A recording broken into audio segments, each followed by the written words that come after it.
During Christmas dinner at my Montana cabin, I sat at the head of the long oak table, the same table where I'd carved turkey for 30 years. My son David raised his wine glass, smile stretching too wide across his face. To Dad, he announced to the gathered family, "May this be his last Christmas in this house." Everyone laughed. His wife, Michelle, clinked her glass against his, eyes bright with something I couldn't name. I smiled back, lifting my water glass. "To family," I said quietly. The next morning, when David found me loading my truck at 5 a.m., ready to leave 3 days early, the color drained from his face completely. But I'm getting ahead of myself. Let me start from the beginning. The phone call came the first week of December. I'd been sorting through case files in my Denver apartment, old FBI financial fraud investigations from my 30 years with the Bureau. Retirement at 67 meant too much time and not enough purpose. "Dad." David's voice carried forced enthusiasm. "Michelle and I were talking. You should come to the cabin for Christmas. Real family time, just like when I was a kid." I set down the fraud report I'd been reviewing. "The Montana cabin? David, I haven't been up there since your mother passed." "Exactly. 5 years is too long. Mom would want us to keep the tradition alive." He paused. "Please, Dad, let me do this for you. I'll handle everything. You just show up." Something in his tone felt rehearsed, but grief makes strange requests normal. "When were you thinking?" "December 20th through the 26th. I'll get the cabin ready. You won't have to lift a finger." "That's very generous. What about Emily?" "My daughter usually coordinated family events. She's got that medical conference in Boston. Can't make it. Too quick, too convenient. But she said to send her love." I made a note to call Emily later. "All right, I'll drive up on the 20th. "Perfect. And Dad? Pack warm. Weather forecast says heavy snow." After hanging up, I sat with the fraud files, old instincts whispering. David had always been my difficult child, brilliant in school but entitled, resentful of discipline, convinced the world owed him something. He'd become a CPA, married Michelle 3 years ago, bought a house in Billings they could barely afford. Last Christmas, I'd noticed tension, whispered arguments. Michelle's designer purses, despite David's claims about tight finances. I called Emily that evening. "Dad, please don't go to that cabin." My daughter's voice carried an urgency that made me sit up straighter. "David is different lately. Desperate. I'm worried." "Worried how?" Silence stretched. Then, 2 months ago, he came to my hospital, asked hypothetical questions about medication interactions, how long someone with a heart condition could survive on wrong doses. "Dad, he specifically mentioned your prescription." "Emily, I know how it sounds, but I've known David my whole life. Something's wrong. He's in some kind of trouble. Bad trouble." "What kind of trouble?" "I don't know. He won't talk to me anymore. But Michelle has been pushing him about something. I overheard them at Thanksgiving. She said, 'Your father is old. He's lived his life. We deserve this now.' Dad, please, don't go." I thought about my son at 8, teaching him to fly fish in the stream behind the cabin, his gap-toothed grin when he caught his first trout. "He's your brother. Family is family." "That's what I'm afraid of," Emily whispered.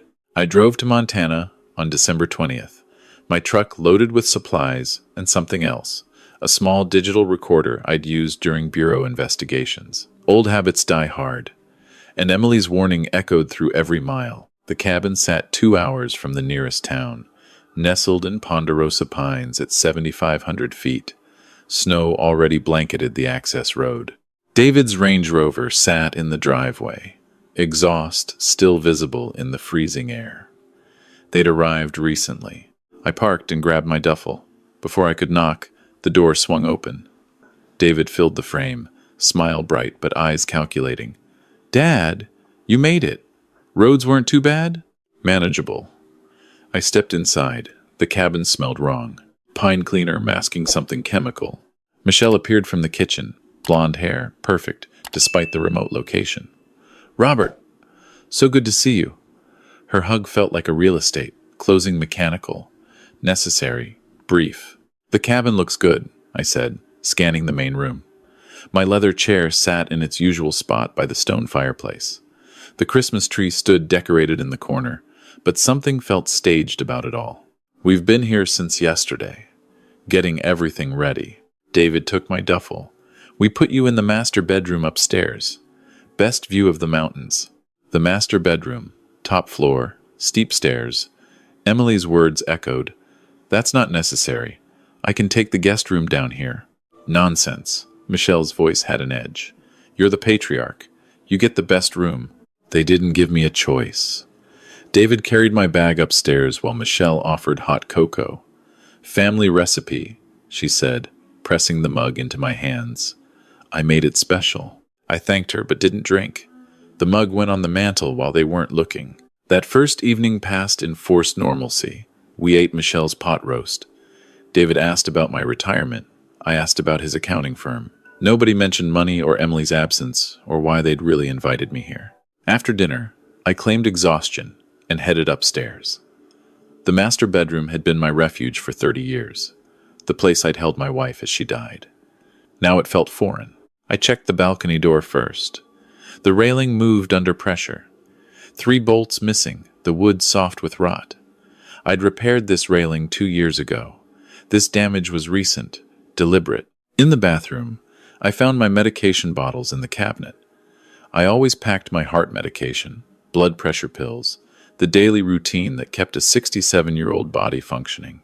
These bottles looked right, but the pills inside were wrong. Different shapes, different colors.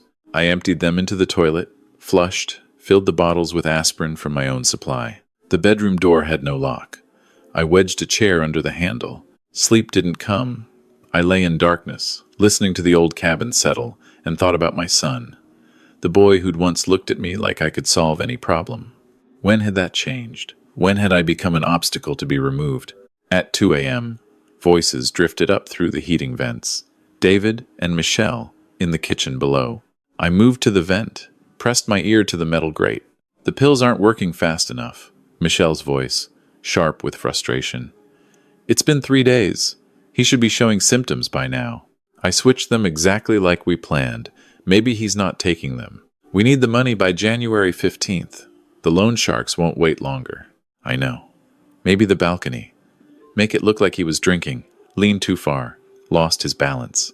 Too obvious. Especially after what Emily said about being worried. My hands clenched on the vent. My daughter had tried to warn me, had tried to save me from her own brother. Then what do you suggest? David's voice carried an edge I'd never heard before. Desperate. Dangerous. There's another option. Tony. The guy from county lockup? He's out now. Did work for the Moretti family before his conviction. For $30,000, he'll handle it. Make it look like a home invasion. Happens all the time in remote cabins. Silence. Then, $30,000 from what? We're broke until Dad dies, and we get the inheritance. We borrow it. Tell Tony he gets half up front, half after. Use the life insurance policy as collateral. I stopped breathing. Life insurance policy? You really think he'll agree? Men like Tony understand collateral, especially a $1.2 million policy. My chest went cold. I'd never taken out a life insurance policy for that amount. And you're sure Emily won't contest it? She's his daughter too. The policy lists David Hensley as sole beneficiary. Emily's not even mentioned. Plus, we have medical records showing Dad's declining health, heart condition, high blood pressure, dementia. I don't have dementia. The medical records say you do. Dr. Patterson was very understanding about backdating them. Doctors have bills too. I'd heard enough. I moved away from the vent, grabbed my phone, opened the recording app. This cabin had terrible cell reception, but the recording function worked offline. I pressed record and returned to the vent. Spent the next 40 minutes documenting every word of their plan. Tony's full name, the loan sharks and billings, the forged insurance policy, the fake medical records, all of it. At 3:30, they finally went to bed. I sat on the floor, back against the wall, my own son's voice preserved in digital memory, discussing my murder like a grocery list. The boy I'd taught to fish, the young man I'd helped through college, the son who'd held my hand at his mother's funeral and promised, we're family, always. When had the promises become lies? When had I become worth more dead than alive? At 4:45, I made my decision. I dressed silently, packed only essentials. Wallet, phone, the digital recorder, my backup medication. Left everything else to maintain the illusion of planning to stay. The basement had an exterior door that opened quietly. I'd oiled those hinges myself years ago. I slipped out into pre-dawn darkness, temperature hovering near zero. My truck started on the second try, engine noise masked by wind through the pines. I drove without headlights until the first curve took me out of sight. The nearest town was 2 hours south. Jackson Falls, population 800. I'd been there 1,000 times for supplies during family vacations. The town still slept when I parked outside Moe's Diner at 7 a.m. Inside, coffee tasted like redemption. The waitress, Moe herself, recognized me. Robert Hensley. Hasn't been the same since Patricia passed. You up at the cabin? Was family complications. She poured coffee without judgment. Complications are what family does best. I pulled out my phone. 3 missed calls from David. 2 voicemails. I listened to the first. Dad? Dad, where are you? Your truck's gone. Please call me back. We're worried. Worry wrapped in panic. Not worry for me. Worry that the plan had failed. The second message, from Michelle. Robert, this isn't funny. The weather's getting worse. If you're out there, please come back. David's beside himself. I deleted both messages and made my first call. Martinez. The voice was gravel and authority. Diego, it's Bob Hensley. Silence. Then, Bob? Thought you retired. I did. I need help. Diego Martinez and I had worked financial crimes together for 15 years before he'd transferred to Montana State Police. He'd been the best partner I'd ever had. Thorough, relentless, trustworthy. What kind of help? The kind where my son is trying to kill me for life insurance money and I need surveillance, wiretap authorization, and someone I can trust not to dismiss this as family drama. Another pause. Where are you? Moe's Diner, Jackson Falls. Don't move. I'm 2 hours away. He arrived in 90 minutes. Walked into Moe's wearing civilian clothes but carrying himself like the cop he'd always be. Slid into my booth without preamble. Start from the beginning. Don't leave anything out. I told him everything. Emily's warning, the invitation, the loose railing, the switched medication. The 2 a.m. conversation recorded on my phone. The life insurance policy I'd never signed. The hired killer named Tony. Martinez listened without interrupting, taking occasional notes in the small notebook he'd carried since academy days. When I finished, he played the recording twice. This is good. Clear audio, premeditation, conspiracy. But we need more. More? A defense attorney will claim they were fantasizing, venting frustration. We need evidence of concrete action, the fake insurance policy, the doctored medical records. And we need Tony attempting the actual crime. You want to use me as bait. I want to catch them in the act. The insurance fraud alone gets them 5 years. Add attempted murder with a hired killer, and we're talking 25 to life. He closed his notebook, but only if you're willing. I thought about my son at 12, broken arm from falling off his bike. I'd held him while he cried, promised him I'd always keep him safe. When had keeping him safe become enabling him? When had my love become something he could exploit? What do you need from me? Martinez made calls. Within 3 hours, I was sitting in the Montana State Police barracks in Helena, being interviewed by Assistant State Attorney Sarah Kim, 35, sharp eyes, reputation for prosecuting financial crimes with surgical precision. Mr. Hensley, I've reviewed the recording. She set her tablet down. It's compelling, but I need you to understand the risks. If we pursue this, you're testifying against your son. That relationship is over. Permanently. The relationship ended when he hired someone to kill me. She studied my face. Some parents can't make that separation. Can't see their children as criminals, even with overwhelming evidence. I spent 30 years investigating criminals. I know what guilt looks like. I know what I heard. Good. Then let's build a case. She opened a file. First, we need to authenticate the insurance policy. I'll subpoena records from every major provider. If it exists, we'll find it. Second, the medical records. I'll need your actual medical history to compare against what Dr. Patterson provided. Third, we need to identify and locate Tony. How long does all this take? If we move fast, 72 hours. Can you stay away from the cabin that long? They think I'm lost in the storm, missing, maybe dead. The longer I'm gone, the more desperate they become. Martinez leaned forward. Which is when people make mistakes. We'll monitor their communications. If they contact Tony, we intercept. If they come looking for you, we control the encounter. Either way, we control the narrative. I spent that night in a Helena hotel room, watching local news report about an elderly man missing from his cabin during a winter storm. David had called search and rescue. They were organizing a search party for first light. My son, playing the concerned child for cameras, while knowing exactly why I'd disappeared. Sarah Kim called at 11 p.m. We found the insurance policy, Montaigne Life and Trust, $1.2 million policy taken out 6 months ago in your name. Your signature is forged. I compared it to your bureau documents.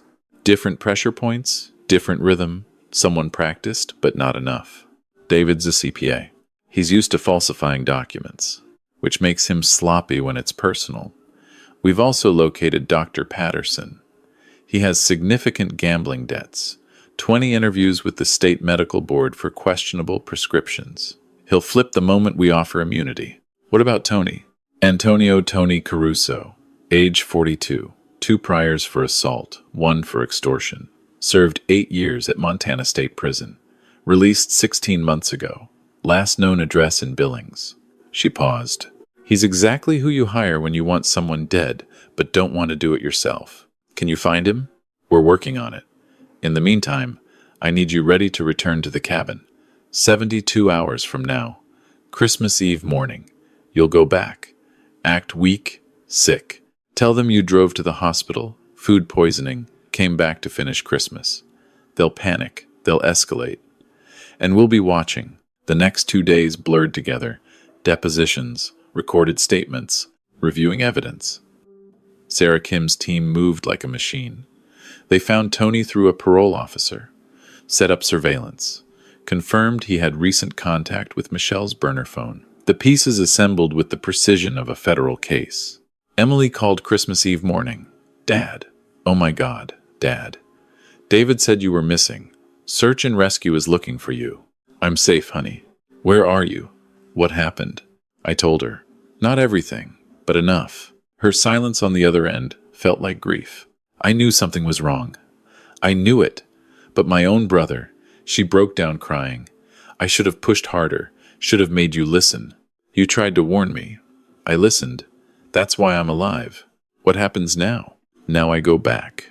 Finish this. Dad, no. Don't go back there, please. It's the only way to stop him.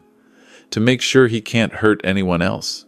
He's my brother. He stopped being your brother when he chose money over family. I returned to the cabin at 9 a.m., Christmas Eve. The Range Rover sat in the driveway, buried under 8 inches of fresh snow.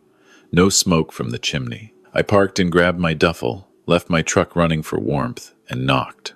David answered immediately. His face cycled through expressions too fast to track. Shock, relief, suspicion, confusion. Dad, Jesus Christ, where have you been? Hospital in Helena. Food poisoning hit me around 5 a.m., day before yesterday. Thought I was dying. Drove myself to emergency. I kept my voice weak, let myself sway slightly. They kept me overnight. Released this morning. Came straight back. Michelle appeared behind him, eyes wide. Food poisoning? From what? Must have been that pot roast. No offense. Hospital said bacterial contamination happens sometimes with undercooked meat. Her face went carefully neutral. I'm so sorry. We should have checked the temperature better. They let me in. David took my duffel. Michelle guided me to the couch like I was made of glass. The dynamic had shifted. They'd thought I was dead. Now I sat in their living room, alive and unpredictable. You should rest, David said. Christmas Eve dinner can wait. You need to recover your strength. I'll be fine. Just need some water. Michelle brought it immediately. I pretended to drink. Let most of it disappear into the couch cushions when they weren't looking. They watched me, studied me, whispered in the kitchen when they thought I couldn't hear. At 2 p.m., David stepped outside to take a phone call. I moved to the window, watched him pace through snow. Phone pressed tight against his ear. At 3, Martinez texted me. Tony is en route. ETA 11 p.m. SWAT positioned in woods. Do not engage. Stay inside. When he enters, we move. I acknowledged and deleted the message. Dinner that night felt like a meal. David couldn't sit still. Michelle smiled and froze into embraces. I picked a turkey, claimed my stomach still wasn't right. Declined wine, declined dessert, said I needed to sleep. Upstairs in the master bedroom, I wedged the chair under the door again, turned off the lights, lay on the bed fully dressed, my phone recording, and waited. At 10:53, footsteps crunched through snow outside. Deliberate, heavy, not trying to hide. 11 p.m., glass breaking downstairs, the kitchen window. I stayed motionless, phone recording every sound. Footsteps on the main floor, creaking floorboards, someone searching. Then David's voice, barely above a whisper. Upstairs, master bedroom. I heard the stairs groan under weight. 2 people climbing, Tony and someone else. My doorknob turned, locked. The chair held. It's blocked. A voice I didn't recognize. Rough, casual about violence. Break it down. Make it look like home invasion. Robbery gone wrong. He's an old man. Fought back. You had to defend yourself. 30,000 buys a lot of defense. They hit the door. The chair skidded but held. Second, impact. Third, the frame splintered.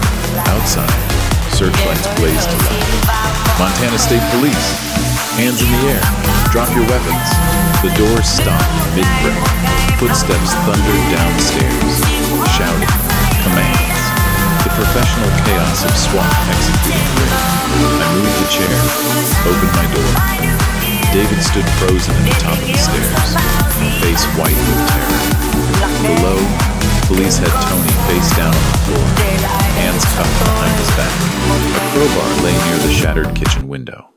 A .38 revolver on the floor next to him. Martinez appeared in the doorway, gun drawn, eyes sweeping the scene. He saw me, nodded once, then focused on David.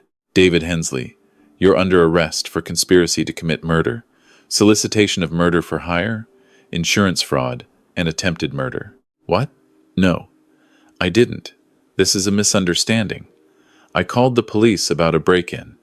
I was trying to protect my father. Save it. Martinez pulled him toward the stairs. We have recordings. We have the insurance policy. We have Tony willing to testify.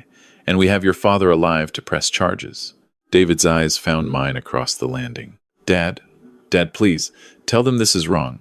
Tell them I'd never hurt you. I looked at my son. Saw him at 8, gap-toothed and innocent. Saw him at 12, crying over a broken arm. Saw him at 25, standing beside his mother's grave. Saw all the moments I'd loved him, protected him, believed in him. Then I saw the man who'd hired someone to kill me for money, who'd forged my signature, who'd poisoned my medication, who'd loosened the balcony railing and waited for me to fall. You stopped being my son when you put a price on my life, I said quietly. They took him away in handcuffs. Michelle, too, arrested as an accomplice. Tony, already talking, desperate to reduce his sentence. The cabin filled with police, evidence technicians, photographers documenting every detail. Sarah Kim arrived at 2 a.m., surveyed the scene with satisfaction. We have everything. The forged policy, Dr. Patterson's testimony about the fake medical records, Michelle's burner phone records showing contact with Tony, Tony's statement about the $30,000 contract, David's own words on your recording hiring Tony. This is the most documented attempted murder case I've seen in 15 years. When's the trial? Preliminary hearing after New Year's. But they'll plea. With this evidence, going to trial means life without parole. They'll take the deal. 25 years. Eligible for parole. At 15. My son will be 73 when he gets out. If he gets out, she closed her file. Mr. Hensley, you did the right thing. I know that doesn't make it easier. It didn't. Emily arrived at dawn on Christmas morning, driving through the night from Boston. She held me while I finally broke down, 30 years of FBI composure shattering in my daughter's arms. "I'm so sorry," she whispered. "I'm so sorry he did this to you. You warned me. You tried to save me. But he's still my brother. Or was. I don't know what he is now." We sat in the cabin's living room, surrounded by evidence markers and police tape, and grieved for the family we'd lost. The preliminary hearing happened January 7th. David and Michelle appeared in orange jumpsuits, cuffed, faces hollow. Tony testified against them with clinical precision. The forged insurance policy was entered into evidence. Dr. Patterson's sworn statement about falsifying my medical records. My recording of their 2 a.m. conversation planning my murder. David's attorney argued for leniency. First offense? Desperate financial situation? No actual harm done. The judge wasn't impressed. "Mr. Hensley, you hired a convicted felon to murder your father for insurance money. You forged documents. You tampered with his medication. You loosened a balcony railing, hoping he'd fall to his death. The only reason your father isn't dead is because he's smarter than you. That's not a defense. That's luck running out. He set bail at $500,000. Neither could pay it." The plea deal came February 3rd. David pled guilty to conspiracy to commit murder and insurance fraud. 25 years. Michelle, for cooperation, got 15. Tony, for testimony, got 10. I attended sentencing March 15th. David tried to speak to me. I turned away. Some bridges, once burned, can't be rebuilt. I changed my will that April. Everything to Emily. Everything to the Robert and Patricia Hensley Foundation for Abused Elders. Not a penny to David. The cabin went up for sale in May. I couldn't bear to return. Too many memories corrupted by betrayal. Emily called me every Sunday. Tried to maintain connection. Asked if I'd ever forgive David. I told her the truth. Forgiveness is for mistakes, for accidents, for words said in anger and regretted. Your brother didn't make a mistake. He made a choice. Multiple choices. Each one calculated to end my life for money. That's not forgivable. That's criminal. But he's still your son. No. He stopped being my son the moment he put a price on my life. Now he's just a man in prison who shares my DNA. I live in Denver now. Quiet apartment. FBI pension. Emily visits monthly. I volunteer at the Colorado Bureau of Investigation, teaching young agents about financial fraud, the patterns criminals use, the mistakes they make, how family relationships can become weapons in the wrong hands. Sometimes at night, I think about the cabin, the stream where I taught David to fish, the fireplace where we'd opened Christmas presents, the balcony where my son had loosened bolts and waited for me to fall. I think about the moment I heard him say, "May this be his last Christmas in this house." I think about how I smiled, and I think about how justice, cold and complete, is sometimes the only mercy left when family becomes the enemy. The photograph of David at 8 years old, gap-toothed and innocent, sits face down in a box in my closet. Some memories hurt too much to display. Some betrayals cut too deep to forgive. I'm 68 now, healthy, alive, free. My son is 43, in prison, counting days. Sometimes justice doesn't feel like winning. It just feels like surviving. And survival, I've learned, is enough.